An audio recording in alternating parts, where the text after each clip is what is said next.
So, the iPad mini 6th generation. Quite comfortably, the best iPad released this year. Why? The M1 chip. iPad's not ready for it. Laptops certainly are. The new 10th generation, I believe, base iPad. Yeah, it has looked the same for 10 years. So I can't put that as top. So what makes this the best iPad of the year? Design, specs, usability. So let's get into design first.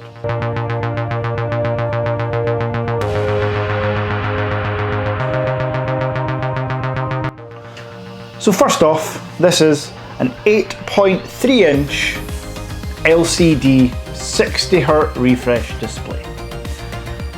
Aluminium body throughout, obviously glass front, single camera on the back, 4 speaker grills, however not quad speakers like the iPad Pro, dual speaker but with 4 cutouts. The most important part, the USB-C connector at the bottom. This now means the all new iPads, apart from that base iPad that's been the same design for 10 years, are USB-C.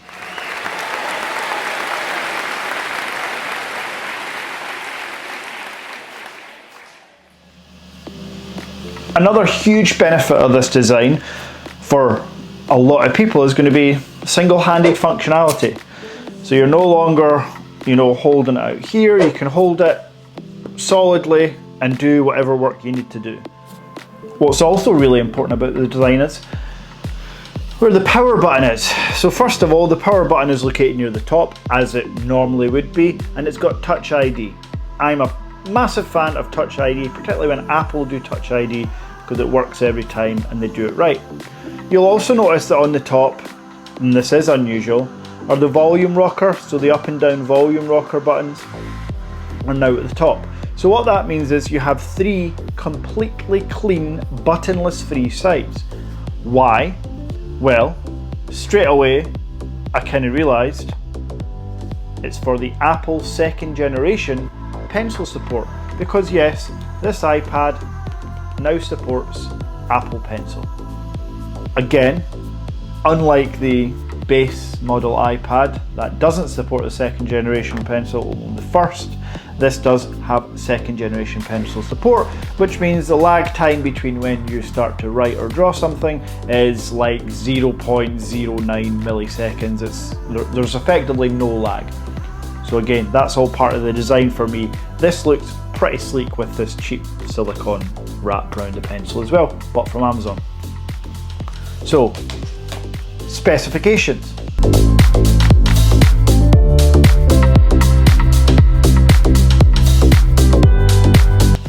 The iPad is rocking the A15 Bionic chip from Apple. That's their new flagship in-house chip.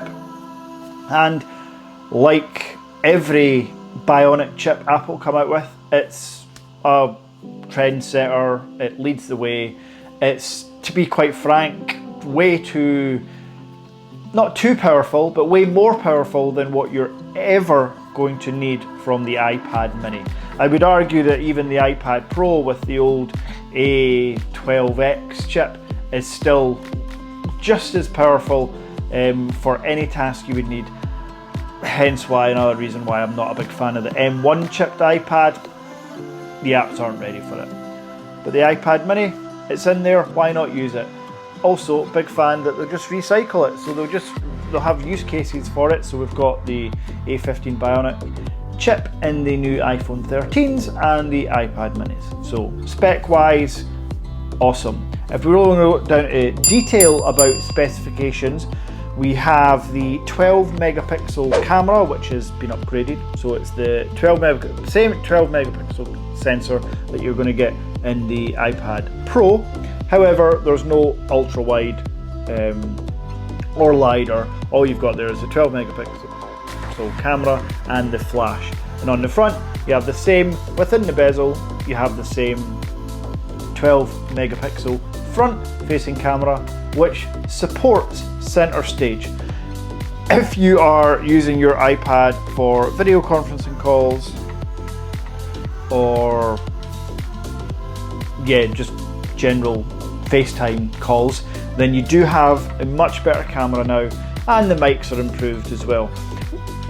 One little quirk for me is generally FaceTime, and this is odd, I don't know why this is, but FaceTime, I always have portrait. Zoom, Teams, Skype calls, I have landscape. It would be nice to have two cameras. The bezels are the same thickness throughout, so I feel like adding another camera in landscape would really help me specifically, maybe you. Very quickly, when I talk about the bezels, you'll notice here I've got the iPad Pro 2020, not the M1 version, and the iPad Mini. Bezels are exact same. The bezels don't have to shrink anymore, because then you would be complaining to Apple that you have nowhere to put your fingers. These bezels have to exist for a reason. One slight issue I have found, and I know that Marquez Brownlee has noticed this as well, is the bezels are the same size, but where the apps get to on the screen, there is a layer of, it's almost like there's a non-visible bezel padding, I think Marquez called it. And it's true, you do notice it. So as much as it's a mini screen, you can see the comparison that I'm showing just now between the phone and the iPad Mini, and then the iPad Mini and iPad Pro. The phone and iPad Pro, the apps go right to the edge. The iPad Mini, for some reason, they don't. But those issues disappear when you're actually in an app. Everything goes full screen, and that is an 8.3 inch screen, upgraded from the 7.9 inch of the previous generation. Now, we'll talk price. The iPad Mini, starting at the base model of Wi-Fi only and 64 gigabytes of storage, is £479 in the UK. The 256 gigabyte storage version is £150 more expensive at £629 in the UK. It goes all the way up to over £700 if you want the cellular version with the 256 gigabytes of storage. If you pay over £700 for the iPad Mini, you better be one of those pilots in the Apple advert or one of those surgeons.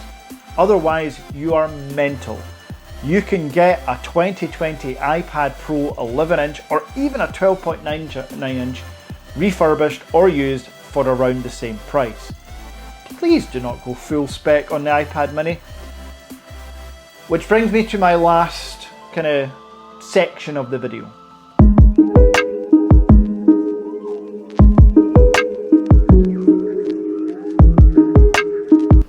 So, who is the iPad Mini for? A lot of people. Students, kids, real professionals that can use an iPad Mini throughout their working day and it adds to their productivity. Who it's not for? Creators, professional artists, photographers, designers. The screen's just too small, as much as it supports pencil support, and that really works great for note taking if you're a student, you're in class, or if you're a surgeon and you need to take notes, or during consultations. But if you're an artist and you draw really extravagant tattoos, for example, which I'm looking at getting another tattoo soon, you're going to want a bigger screen than the iPad Mini's 8-inch screen that it gives you.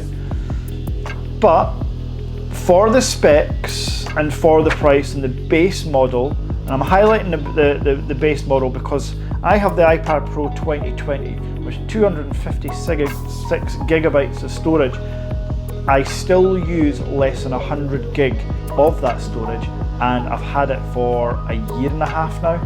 So yeah, I use it a lot, I should say. I have thousands of photos, videos, Procreate, Imagery, like lots of different things on there, and I'm still under 100 gig. Big reason for that is something that Apple don't get enough credit for, is their optimized storage. So 256 gigabyte with Apple geez, it's almost like half a terabyte. I'm not exaggerating. The way they can compress files and use the cloud to help with storage on the actual hardware is super impressive, unlike Android companies that will not be mentioned. So, to summarise, the iPad mini 6th generation is the best iPad of the year, and for many people this will be a solid upgrade. However, if you have a current iPad 2020 or 2021 Pro, this isn't for you. This is not an iPad mini Pro, this is an iPad mini Air, if you like. So better than the base iPad, comparable to the new iPad Air, not as good as the iPad Pro. Hopefully that's helped you in any decision making that you may have. I'm the Average Dad. I'll continue to do these kind of honest reviews and help buyers make decisions. If you've liked, you know what to do. If you want to see more, you know what to do. All you have to do now is take care.